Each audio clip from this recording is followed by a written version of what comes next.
Thanks so much for joining us here on this Wednesday. I'm Brooke Hash, and a special thanks to those of you watching on WHAS 11 Plus. Right now, JCPS Superintendent Dr. Marty Pollio is giving his final State of the District address after leading the district for the last 8 years. He is retiring at the end of the school year and just took the podium about 5 minutes ago. Let's listen in.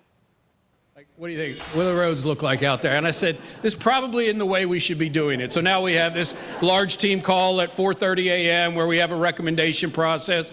Rob Falk's been out on the road talking to National Weather Service. But it's still surreal when you're making that decision. Last Wednesday, we canceled school, and I had people up in arms, parents, about why are we canceling school for just a dusting? Then Thursday morning, we went to school, and all the teachers and the students were up in arms because we were at school with snow on the ground. So that's really the job, right? It doesn't change that much.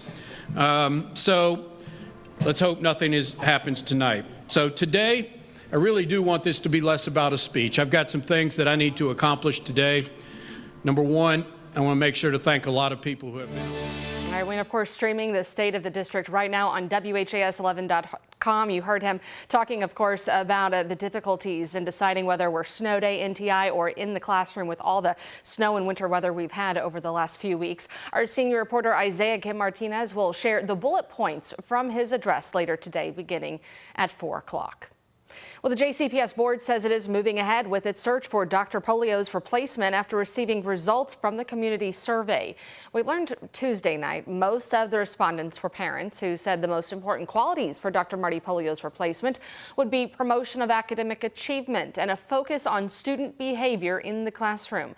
The board meeting concluded with the approved purchases of 2 properties on Terry Road for construction of a new Grace James Academy of Excellence. It also accepted bids for athletic facility renovations at Dawson Male High School, as well as construction of a new stadium for W.E.B. Du Bois Academy. JCPS is reevaluating its policy on cell phone use in schools. The district's current policy states cell phones cannot be used during instruction, but Fern Creek High has gone completely phone-free, having students place their phones in a pouch at the start of the school day. The principal said nearly half of students report learning improvements under this new policy, but concerns have been raised regarding parents' ability to reach their kids and how this would be implemented. Dr. Pollio recommended the board have a proposal on cell phone policy ready by May to potentially take effect in August. The district is also facing a federal deadline, either cut its DEI programs or risk losing federal support. The U.S. Department of Education says any institutions receiving federal funds must dismantle those programs by this Friday.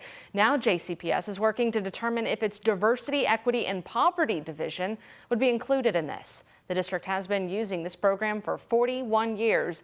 The JCPS board said its legal counsel is reviewing the order. Well, severe weather now blamed for 23 Kentucky deaths. Governor Andy Beshear said the latest victim was a man out of Graves County. He said President Donald Trump has declared last week's weather a major disaster and approved help from FEMA.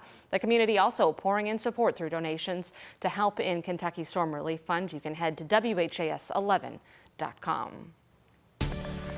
It's just absolutely crazy. So much time has passed, over a week now, and we are still hearing this devastating news for a lot of our counties in the east. Yeah, it's going to take them some time to really clean up and rebuild out that direction. Here at home, we have continued to see the rivers, of course, receding back to normal levels as we do take a live look outside from our UVal Health First Savings Bank camera from over in Jeffersonville, looking over to downtown Louisville. That river now back to normal levels, and we've been enjoying some sunshine and spring-like temperatures. Another day where you do want to take that lunch break outdoors with temperatures in the upper 50s and low to mid 60s all across Kentuckiana. We're at 63 degrees in Louisville and Shepherdsville, 64 in E-Town, 64 in Hardinsburg, 60 degrees in Corden at this hour. Wind gusts a little bit higher compared to yesterday. We are dealing with gusts anywhere between 10 to 20 miles per hour, and we could continue to feel gusts 25 to even up to 30 miles per hour this afternoon and early evening. This is all out ahead of a cold front that's going to bring us a better chance for some showers, maybe even a few thunderstorms later on this evening and tonight. Max HD satellite and radar, though, enjoying that blue sky and sunshine ahead of an increase in cloud cover later on today. We have seen a few spotty showers, maybe even a thunder shower in southern Indiana this morning. That was to be expected. The rest of the afternoon should be staying pretty dry. But this cold front off to our west, this will swing through later on this evening and tonight, primarily after sunset. That will increase those rain chances late this evening into the overnight hours before we do dry out again, right in time for your morning commute tomorrow. So no issues for your Thursday morning out there, just slightly cooler temperatures tomorrow. Today, though, enjoy that spring-like weather with highs in the upper 60s and low 70s. We'll take a look at what you can expect for the rest of the work week and into the weekend coming up in our 7-day forecast. Mallory, thank you. The ongoing bird flu pandemic is being blamed for the deaths of hundreds of birds in southern Indiana. It's also the reason for the egg shortage and the skyrocketing egg prices. Now it's impacting wild bird populations. Our Alexandra Goldberg and photojournalist Jessica Farley share the impacts and see more. On this stretch of Highway 50 near Seymour, Indiana, it's a scene of sandhill cranes in the marsh, both dead and alive. Authorities say this species is another victim of the bird flu. It's affecting waterfowl across the whole world. So it's been found in multiple different countries across a lot of different continents. It's so spread out that it's even affected penguins down in Antarctica. Indiana Department of Natural Resources wildlife biologist Eli Fleece says 1,500 sandhill crane deaths across the state have been reported to the Indiana DNR. He thinks the actual number could be 5 times that, but it is a low risk for humans to contract the disease. The risk for people from picking up the virus from a wild bird is extremely low. The vast majority of people who have been infected with avian influenza have been agricultural workers who are stuck in enclosed barns. Down the road at the Muscatatuck National Wildlife Refuge, flyers boast the bird that winters in southern Indiana. There are estimates of between 10 to 20,000 in the area. It can be really concerning for a lot of folks to see these dead birds. Nobody likes to see dead animals. It's pretty heartbreaking. Here at Muscatatuck, authorities found 200 dead sandhill cranes. They say that number is included in the county total. Jackson County, 500 fatalities. But authorities say that's a vast underestimate. There's really not much they can do because this virus just has to move through the crane populations. You can't ask cranes to isolate themselves so that they don't spread the virus to each other. Knowing that this multi-year, bird flu incident is, being determined as the worst, animal health event in history, what emotions does that bring up for you personally as a biologist who works with animals daily? It's always going to be tragic to see such large numbers of animals dying, and it's certainly a little bit concerning. He says the populations will recover and thrive for future generations. In Seymour, Alexandra Goldberg, WHAS11 on your side. Indiana DNR asked members of the community to report any dead bird sightings to its website. A storage facility in New Albany was charred after a Tuesday night fire. That blaze broke out around 6:30 last night on Charlestown Road at the National Storage Unit Center. A viewer sent us this drone video from over the scene as at least 5 engines worked to put it out. We are told no one was hurt, but maybe about 20 units were damaged.